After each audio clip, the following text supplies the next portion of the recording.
எங்கெங்கெல்லாம் எப்படியெல்லாம் பறிக்கப்படுகின்றன என்பதை கோரத்தான் இங்கு வந்துள்ளோம். எங்களோட பணி உங்களுக்கு கிடைக்க வேண்டியவை எவ்வாறு பறிக்கப்பட்டுள்ளன. ஆனால் 74 ஆண்டுகள் ஆகிய பின்னரும் இந்த ஓபிசி மக்கள் சார்பில் பேச யாரும் இல்லாததால் அவர்கள் இந்த மக்களுக்காக இன்று வரை குரல் கொடுத்ததில்லை. நாங்கள் கேட்பதெல்லாம் இங்கே வெயிலில் இருக்கும் இந்த தாய்மார்களின் குழந்தைகள் படிக்க வேண்டும்.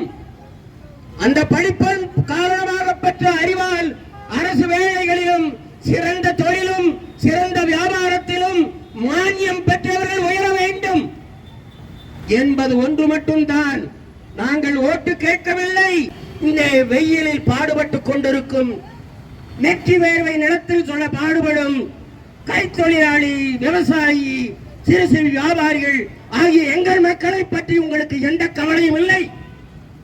இந்த ஐடின்னு ஒரு செக்டர் மட்டும் இல்லைன்னா இன்னைக்கு ஆயிரக்கணக்கான பேர் திருவிழா தான் இருப்போம். என்ன செய்தீர்கள் 74 ஆண்டுகளாக? நாங்கள் எங்களுக்கு அரசியல் சாசனம் உத்தரவாதம் தந்த கல்வி சலுகையை ஏன் தரவில்லை?